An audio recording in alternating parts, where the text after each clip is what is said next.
결국 이 책도 개정이 되네요. 일본 이과 쪽 수험생이라면 다들 한 권씩은 가지고 있는 그 책이죠. 물리의 에센스. 이번에 10년 만에 개정되었습니다. 제가 신판을 사서 구판과 모든 페이지를 비교해봤는데요. 제가 확인한 변경점을 이야기해보려고 합니다. 개인적으로 스캔한 자료로 보여드릴게요. 먼저 빨간색 에센스부터 보면은 역각 파동편이죠. 색깔 조합은 빨간색 검정색으로 동일한데 약간 배치가 좀 색깔이 바뀌었고요. 근데 느낌은 거의 비슷하네요. 그 다음에 목차로 들어가 보면 왼쪽이 구판, 오른쪽이 신판인데요. 목차는 구성은 완전히 똑같네요. 뒤쪽으로 가면은 페이지 수가 조금 차이가 나기 시작을 합니다. 보니까 운동량 보존 다음 거 끝나고 나서 뭔가 페이지가 2페이지가 늘어났죠. 거기에 내용이 좀 추가된 게 있을 것 같고요. 구판에서는 37번으로 무게중심 문제가 끝났었는데 심판으로 오면서 37번 똑같은 문제에다가 38번 해가지고 추가로 37번에 이어진 문제가 하나 더 생겼습니다. 이거는 무게중심이랑 모멘트 쪽이랑 연결해서 푸는 문제고요. 그 다음부터는 또 계속 동일하게 진행이 됩니다. 그래서 운동량 보존 법칙 쪽까지 계속 동일하다가 운동량 보존 법칙 끝날 무렵에 문제가 하나 또 추가가 되고 무게중심 관련해서 설명이 하나 더 들어왔습니다.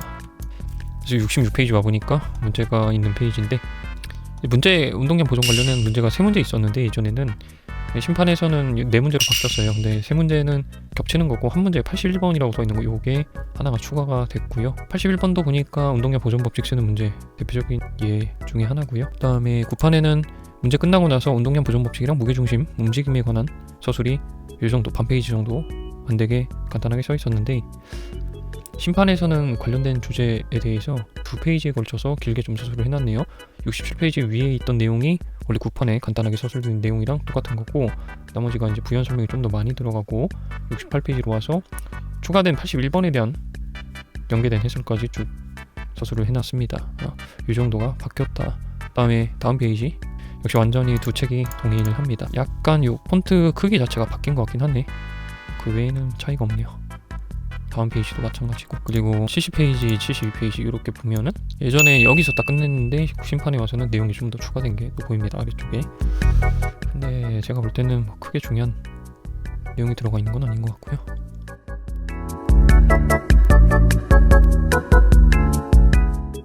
파동 파트는 52번 다음에 뭔가 Q&A가 추가된 것 같네요. 구판에서는 바로 영의 실험이 나왔었는데 심판에서는 Q&A가 끝나고 나서 영의 실험이 나옵니다. 파동 파트는 문제가 추가된 거는 전혀 없고 완전 동일하네요. PF 로그는 뭐 똑같지 않을까 싶은데 이렇게 해서 역학 파동편을 살펴봤습니다. 자, 그 다음에 물리의 에센스 두 번째 책 열 전자기 원자편 비교해볼게요. 원래 구판은 표지가 파란색 검정색 조합이었는데 심판으로 오면서 초록색 검정색으로 바뀌었습니다. 색깔이 아예 바뀌어서 약간 낯선 느낌이 듭니다. 목차로 가보시면 자, 이렇게가 이제 목차인데요. 목차는 비교해봤을 때 구판이나 심판이나 완전히 구성이 똑같죠. 아예 다른 게 없습니다.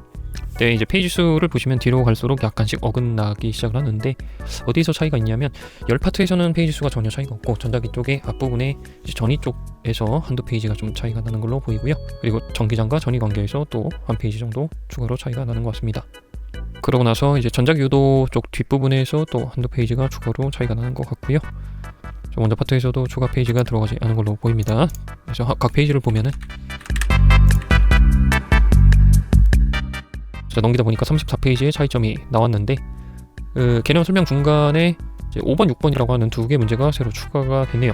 두 개 문제는 보니까 전기장 관련된 기초 문제가 되겠고요. 있어도 그만 없어도 그만인 것 같기는 한데 있으면은 전기장 개념을 좀 더 익힐 수는 있긴 하겠습니다. 이후에는 또 계속 똑같고요.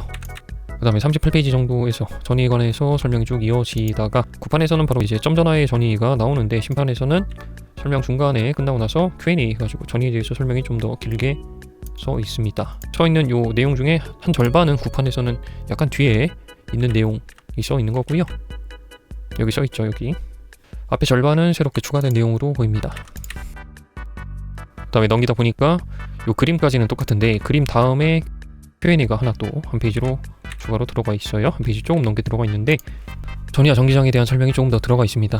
그 에센스라는 책이 원래 요 앞쪽 개념이 좀 빈약하다라고 생각을 했던 책인데 이 정도 보강된 거는 괜찮게 봐줄 만한 요소인 것 같습니다. 그리고 구판 기준 76페이지에서 밑에 Q&A 부분에 조금 더 설명이 추가가 들어가 있네요. 키르히 호프 법칙 관련해서 조금 더 설명이 길어졌습니다. 그 이후 문제는 또 똑같은 거 나오고요. 국판 기준 81페이지의 개념 설명 다음으로 문장이 하나 정도 간단하게 추가된 게 있고요. 국판 기준 74번 다음에 상호요도가 나왔었는데 그거 나오기 전에 이제 심판에서는 Q&A 해가지고 2페이지 정도 설명이 들어가 있는 게 있습니다. 대충 보니까 이제 전자기요도가 발생을 할 때 그 회로의 에너지 관계에 대한 서술이 쭉 써있네요. 이 내용도 굉장히 의미가 있는 내용이라서 잘 추가된 것 같습니다. 그리고 교류 파트에서 문제가 하나 더 생겼습니다. 변압기 관련해서 서술 문제가 하나 생겼네요. 그래서 전자기 파트 변경점 다 살펴봤고요. 살펴본 결과 먼저 파트는 완전히 똑같습니다. 바뀐 게 전혀 없습니다. 변경점을 요약을 해보면 역학 파트에서는 무게중심 쪽에 한 문제가 추가됐고 운동량 보존 쪽에 또 한 문제가 추가돼서 총 2문제가 추가되었습니다. 그리고 설명은 약 2페이지 분량이 추가됐다라고 보시면 될 것 같아요. 그리고 파동 쪽에서는 간섭 관련해서 설명이 1페이지 정도 추가된 게 있고요. 문제는 변경점이 없습니다. 다음에 열 파트는 문제에 추가된 것도 없고 설명도 추가된 게 없고요. 다음에 전자기에서는 전기장 기초 확인 문제가 한 2문제 정도 추가됐고 교류 파트 변압기 문제 1문제 추가돼서 총 3문제가 추가됐습니다. 설명은 한 3, 4페이지 분량 정도가 총 추가된 걸로 확인이 됩니다. 원자 파트는 변경점이 전혀 없습니다. 그래서 에센스 개정 얘기를 해봤는데요. 에센스를 이제 학생들이 워낙 많이 보는 책이다 보니까 한번 다뤄봤고요. 그리고 이 에센스 개정은 제가 생각하기에는 일본 교육과정이 개편되는 바람에 그거를 의식해서 개정을 하지 않았나 싶습니다. 다만 이 교육과정 개편 내용이 물리를 한정으로 얘기를 하면요, 물리는 이제 거의 변화가 없다고 생각을 하시면 돼요. 단원 이름이 좀 바뀌거나 교과서상 순서가 바뀐 게 있기는 있는데 전체를 이제 다 범위로 봤을 때는 그전이나 바뀐 이유나 차이점이 없습니다. 그래서 여태까지 봤던 책이 있으면 물리책은 새로 바꿀 필요가 전혀 없고요. 추가로 공부해야 될 신규 범위도 전혀 없다고 보시면 됩니다. 하던 거 하던 대로 하시면 되고요. 혹시라도 새롭게 시작하는 분들은 그런 분들도 기존이랑 완전 동일한 학습을 하게 될 것 같아요. 다만 새로운 책이 나오는 게 있으면은 이제 새로운 책으로 진행을 하시면은 큰 문제 없을 겁니다. 그리고 덧붙여서 에센스가 워낙 이제 유명하다 보니까 누구나 에센스로 물리를 공부를 하려고 하는데요. 에센스라는 책에 보신 분들은 아시겠지만 설명이 그렇게 자세하게 자잘자잘하게 써있는 책은 아니거든요. 거의 정리 위주의, 결론 위주의, 그리고 문제풀이 위주의 책이다 보니까 아마 이제 개념을 처음 하는데 이 책으로 공부를 하겠다 하시면 조금 어려울 수 있는 책이라고 생각을 해주셔야 됩니다. 분명히 책 자체는 굉장히 좋은 책이고요.